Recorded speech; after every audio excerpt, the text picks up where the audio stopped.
ምን ሆነሻል? የድሮ ባልሽን እንደዚህ ነው ያቀባበል የምታረጊለት? ደግሞ እንዴት ነው ያማረብሽ? እሺ አሁን ከቤት ይወጣልኝ። የምትመለከቷቸው ሁለት ሰዎች ከዚህ በፊት በፍቅር አብረው የነበሩ ለመጋባት ወስነውም ቀን ቆርጠው የነበሩ ናቸው። ሰርጋቸው 3 ቀን ሲቀረውም እሱ ከገዛ ሚዜዋ ጋር ተኝቶ ታገኘዋለች። ሰርጋቸውንም ጥላ የትውልድ ከተማቸው የሆነችውንም ሐዋሳ ትታ ወደ አዲስ አበባ ጠፍታ ትመጣለች። እሱም ከ2 ዓመት የማፈላለግ ጊዜ በኋላ ያገኛታል። ነገር ግን እሷ በዛ ሰዓት ባለትዳር ነበረች። ምን ይፈጠር ይሁን? ታሪኩን ለመረዳት ቪዲዮውን እስከመጨረሻው ድረስ ይመልከቱ። ባሏ ለስራ ገና እግሩ ከመውጣቱ የሱ መውጣት ተከትሎ ወደ ቤቱ የገባው የማገጠው የድሮ ፍቅረኛዋ ቤቷ ገብቶ አልወጣም ብሏል። ሁለቱ በመጨቃጨቅ ላይ ሳሉ በድንገት ባሏ በሩን ከፍቶ ወደ ውስጥ ይገባል። ሶፋው ላይ ተመቻችቶ ተቀምጦ የነበረው የድሮ ፍቅረኛዋ በድንጋጤ ከተቀመጠበት ተነስቶ ባልሳሳት ባለቤትሽ እሱ ነው አይደል ብሎ ይላታል። እሷ በጣም ደንግጣለች። ባሏን በጥርጣሬ ስሜት ይመለከታታል። የድሮ ፍቅረኛዋም አሸብር እባላለሁ ብሎ ለትውውቅ እጁን ይዘረጋለታል። ባሏም እጁን ዘርግቶ ሰላምታ ይለዋወጣሉ። ሚስትየው እየተንተባተበች ያክስቴ ልጅ ነው ማለቴ ያጎቴ ልጅ ብላ ታስተዋውቀዋለች። ሁኔታቸው ያልተዋጠለት ባልም ያጎት ልጅ እንዳለች ግን አላውቅም ነበር አልነገርሽኝም ብሎ ሚስቱን ያፋጠጣታል። እሷም ሐዋሳ እኮ ነው የሚኖረው በአጋጣሚ ዛሬ መጥቶ ነው ብላ ተዋሸዋለች። ባሏም ቢያንስ እኮ እንግዳ እንደሚመጣብን ቀድመሽ ብትነግሪኝ ተዘጋጅተን እንጠብቅ ነበር ሲላት፣ አሸብር ፈጠን ብሎ አረ ችግር የለውም እዚህ ልከርም ስለሆነ የመጣሁት ብዙ ጊዜ ይኖረናል አታስብ ብሎ ይለዋል። ባልየውም በፈገግታ መልካም እንደዚህ ከሆነ በኋላ ከስራ መልስ በሰፊው በደንብ እንጫወታለን፣ አሁን ስልኬን ረስቼ ነው የመጣሁት ብሎ ስልኩን አንስቶ ከቤት ይወጣል። ባልየው ከኋላ ያለውን የተደበቀ ታሪክ አያውቀውም። ባሏ ከቤታቸው እንደራቀ ስታውቅ ሚስትየው ምን ማለት ነው ልከርም ነው የመጣሁት ማለት? አሁን በፍጥነት ቤቴን ለቀህ ውጣ ብላ ትጮህበታለች። አሸብርም ቆይ ግን ይሄን ያህል ምን አድርጌሽ ነው እንደዚህ የጠላሽ ብሎ ምንም እንዳላደረገ ሰው አይኑን በጨው አጥቦ ይጠይቃታል። እሷም ትንሽ እንኳን አታፍርም? ሰርጌ ደርሶ 3 ቀን ሲቀረው ከገዛ ሚዜ ጋር ተጋድማ አገኘው ብላ ትጮህበታለች። እሱም ነገሩን ቀለል አድርጎ አሃ ለዚህች ነው ሰርጉ ተደግሶ ዘመድ አዝማድ ተሰብስቦ በሰርጌ ዋዜማ እብስ ብለሽ የጠፋሽው ብሎ ይጠይቃታል። እሷም ያንተ ብቻ ሳይሆን የኔም ቤተሰብ ድግስ ነው የተበላሸው፣ እድሜህ ይጠርና ይኸው ከዘመዶች ጋር ከተቆራረጥኩ ድፍን 2 ዓመት ሞላኝ ስትለው ከተቀመጠበት ተነስቶ ይልቅ አሁን የመጣሁት የኔ ላደርግሽ ነው፣ ካሁኑ ባልሽ ተቀብዬ የራሴ ላደርግሽ ሲላት፣ ቆይ እንዴት ቤቴን አወቀው ብላ ተጠይቀዋለች። እሱም አንድ ጓደኛዬ ታክሲ ውስጥ አይቶሽ ደውሎ ነገረኝ፣ እኔም ተከታትለህ አድራሻዋን በደንብ አጣራልኩት፣ እሱም ተከታትሎሽ ቤትሽን አየሁ፣ እኔ ደግሞ አንቺን ብዬ መጣሁ ይላታል። እሷም በሰርግ ዋዜማ ጥዬ ስለጠፋው ልትበቀለኝ ነው አይደል የመጣሁ?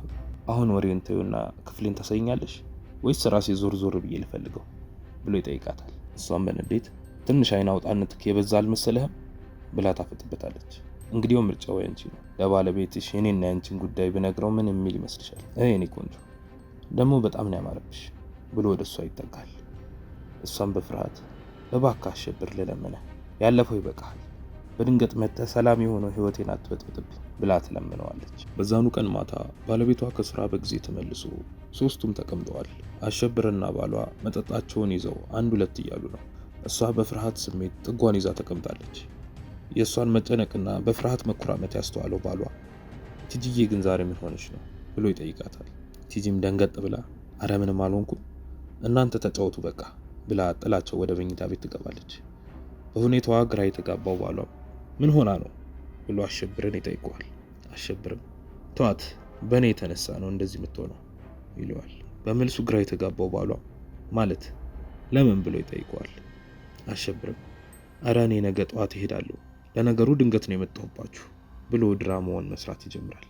ግራ የተጋባው ባልም አሁንም ቢሆን ነገሩ ምንም አልገባኝም ሲለው፣ አሸብርም ያው አንተ ላይ ሸክም እንዳልሆን ፈርታ ነው መሰለኝ እዚህ ማረፍ እንደማልችል ነግራኛለች ይለዋል። ባልየውም ግድ የለህም አንተ ተረጋጋ፣ እኔ እሷን አናግራታለሁ፣ ቤቴ ቤትህ ነው፣ አደራ አሸብር ምንም እንዳትሳቀቅ፣ ይልቅ ስላንተ እኮ ምንም አልነገርከኝ፣ ሰራተኛ ነህ ወይስ ተማሪ ብሎ ይጠይቀዋል። አሸብርም እኔማ ያው ሙያተኛ ነኝ፣ ሐዋሳ ያለው የዛሬን አያደርገውና ከራሴ አልፌ ለብዙ ሰዎች የምተርፍ ሰው ነበርኩ፣ ምን ዋጋ አለው ብሎ ተከዝ በማለት የውሸት ድራማውን መስራት ይቀጥላል። ባልየውም ስለሱ የበለጠ ለማወቅ ጓጉቶ እና ምን ተፈጠረ ብሎ ጠየቀው። አሸብርም ፍቅር ያለማጋነን ከህይወቴ ውጪ ያላስከፈለኝ ዋጋ አልነበረም።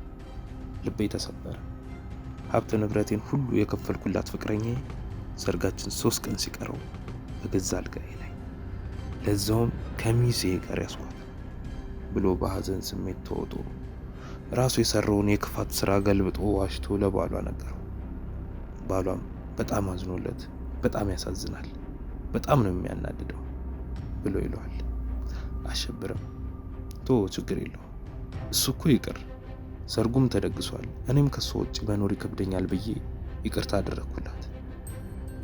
እሷ ግን ይቅርታዬን የተቀበለች መስላ ሰርጌ 1 ቀን ሲቀረው በዋዜማው ብስ ብላ ጠፋች ብሎ የውሸት ታሪኩን ነግሯል።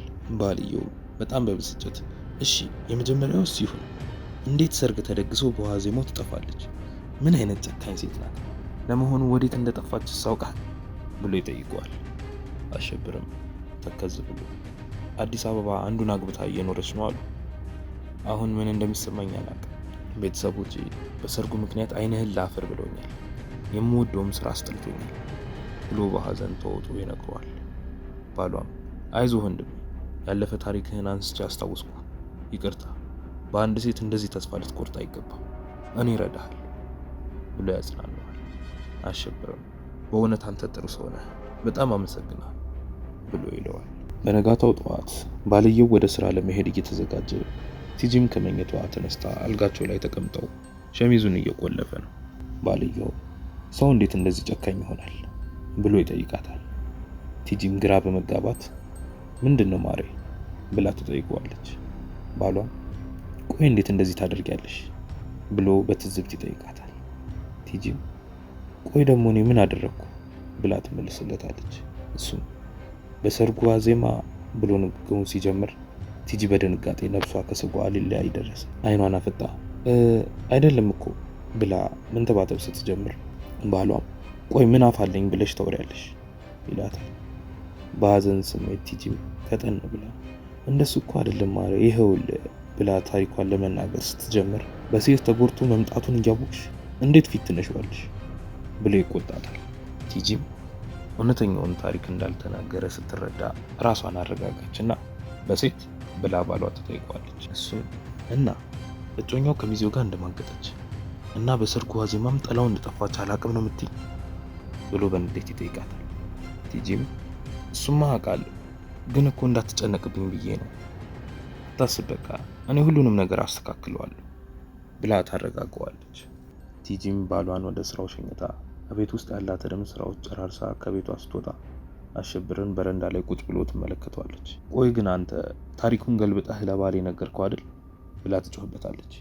አሸብርም እንኳን እኛ ስንት ፊደል የቆጠሩ ምሁሮች እንኳን ታሪክ ይገለባብጡ የለ ብሎ ይሳለቅባታል። ቲጂም በንግግሩ ተበሳጭታ አሁን ቤቴን ለቀህ ትወጣለህ ወይስ አትወጣም ብላ ትጮህበታለች። አሸብርም ከቤትሽ እንድወጣ ካሳ እንድትሰጪኝ እፈልጋለሁ፣ ቤተሰቦቼ ለሰርግ ብለው ያወጡትን 350 ሺህ ብር እንደ ካሳ እንድትሰጪኝ እፈልጋለሁ ብሎ ያፈጥባታል። ቲጂም ፈገግ ብላ እየተሳለቀችበት አያንስብህም፣ ትሰማኛለህ፣ ለማንኛውም እኔ ለቀልድ የሚሆን ጊዜ የለኝም ስትለው በንዴት ተንደርድሮ ተነስቶ መታ ያንቃታል። በብስጭትም ስታይኝ እኔ እየቀለድኩ ያለው ይመስልሻል? ትሰሚኛለሽ፣ የጠየቅኩሽን ገንዘብ አንድም ሳይጎል ትሰጭኛለሽ። አይ አልሰጥህም የምትይ ከሆነ አይደለም ትዳርሽን ህይወትሽን ሲኦል ነው የማደርገው ብሎ ገፍትሮ ይለቃታል። በዛኑ ቀን ማታ ሶስቱም ተሰብስበው ቡና እየተፈላ ነበር። ሁለቱ እየተጫወቱ ቲጂ ግን በጣም ተክዛ ነበር የተቀመጠችው። ባሏም ቤቱን ለመድከው ብሎ ይጠይቀዋል። አሸብርም እድሜ ላጎቴ ልጅ በደንብ እየተንከባከበችኝ ነው ያለችው ብሎ ይለዋል። ባልየውም ወደ ሚስቱ ዞር ብሎ እውነት ነው ቲጂዬ ብሎ ይጠይቃታል። እሷም ያወሩትን ስላልሰማች ጥያቄው አስደንግጧት ትነቃለች። ጥድፍ ብላ ጨው በቃ ጨው ይዤ ልምጣ ትላለች በድንጋጤ። አሸብርም ጨው? የምን ጨው? እኔ እኮ በጨው አልጠጣም፣ አንተ በጨው ነው እንደምትጠጣው ብሎ ባሏን ይጠይቀዋል። ባልየውም ግራ በመጋባት ስሜት ኧረ እኔም በስኳር ነው የምጠጣው ብሎ ይላል። ቲጂም እየተደነባበረች በቃ ስኳር ይዤ ልምጣ እንደውም ራሴን ስላመመኝ ገብቼ ልረፍ፣ ይቅርታ የኔ ፍቅር ብላ ጥላቸው ወደ መኝታ ቤት ትገባለች። ባልየውም እንዴ ምንድነው እንደዚህ ውስግብግብ ያለችው? ይቅርታ ሊያት በቃ ብሎ ባሏም ተከትሏት ወደ መኝታ ቤት ይገባል። በነጋታው ጠዋት ቲጂ አልጋውን እያነጣጠፈች ባለችበት አሸብር በሩን ከፍቶ ይገባል። ቲጂም እዚህ ደግሞ ምን ትሰራለህ? በፈጠረህ ውጣልኝ ብላ ትለዋለች። እሱም ፈጠን ብሎ እጇን ይዞ ይጠመዝዛታል። ቲጂም አሸብር እባክህ ተወኝ፣ በእናትህ በፈጠረህ ልለምንህ ብላ ትለዋለች። እሱም እተውሻለሁ፣ ከዛ በፊት ግን የጠየኩሽን ገንዘብ ስጪ፣ ከዛ በገዛ እግሬ ቤትሽ ድረስ እንደመጣው በገዛ እግሬ ውልቅ ብዬ እወጣልሻለሁ ብሎ ይላታል። ቲጂም እኔ ያንን ሁሉ ገንዘብ ማግኘት አልችልም ብላ ትነግረዋለች። አሸብርም እንግዲያውስ ምርጫው ያንቺ ነው፣ አውቃለሁ ባልሽ ጥሩ ስራ እንዳለው እና ሀብታምም እንደሆነ ብሎ ይላታል። ቲጂም የምትለውን ያህል ባይሆንም 150 ሺህ ብር ልሰጥህ እችላለሁ ትለዋለች። እሱም እሺ ይሁን፣ ተጎድቼም ቢሆን 150 ሺህ አድርጌልሻለሁ ብሎ ይላታል። ቲጂም ጥላው ከመኝታ ቤቱ ትወጣለች። እሱም መቀመጫዋን እየተመለከተ እንዴት ነው ነገሩ ባክሽ፣ በዚህ ነገር ይቀየርልሽ እንዴ ብሎ ይተነኩሳታል። ቲጂም አሳማ ብላ ሰድባው ጥላው ትሄዳለች። በነጋታውም ቲጂና ባሏ አብረው ሳሎን ተቀምጠዋል። ባልየውም ግራ በመጋባት ስሜት ውስጥ ሆነ። ግን ምን ሆነሻል ቲጂ? ሰሞኑን ድሮ ማቃት ሚስቴን አልመስላልሽኝ እኮ ብሎ ይላታል። ቲጂም የአክስቷ ልጅ ከሊቢያ ደውሎ እንደነበረና ወደ ጣሊያን ለመሻገር ሲሞክር ታግቶ 150 ሺህ ብር እንደተጠየቀ እንደነገራት ትነግሯለች። ባልየውም ግን እኮ ሊቢያ የሚሄድ ዘመድ እንዳለሽ አልነገርሽኝም ነበር ብሎ ይላታል። ቲጂም በብስጭት ቆይ እኔ ሁሉንም ነገር ላንተ መናገር አለብኝ እንዴ? እስኪ አንተ እንኳን ተረዳኝ፣ አላሳዝንህም ብላ ትጮህበታለች። ባልየውም እንደሱ እኮ ማለት አይደለም፣ እኔ ባልሽ አይደለሁም፣ ስላንቺ ሁሉንም ነገር ባውቅ ብዬ እኮ ነው ብሎ ይላታል። ቲጂም ይቅርታ በጣም ስሜታዊ ሆኜ ተቆጣሁ አይደል ብላ አንገቷን ደፍታ ታከረክራለች።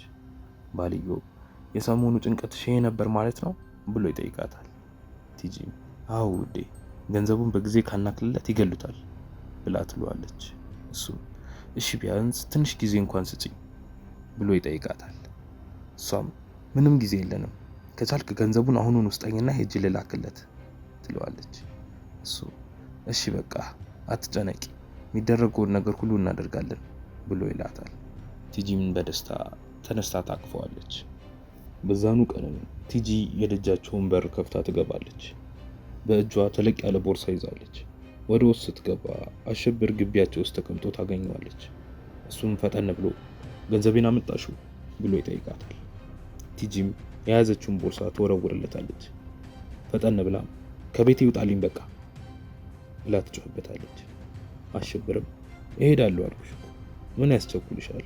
ግን ገንዘቡን ምን ብለሽ ተቀበልሽ ብሎ ይጠይቃታል። ቲጂም ምን አባህ ገባህ?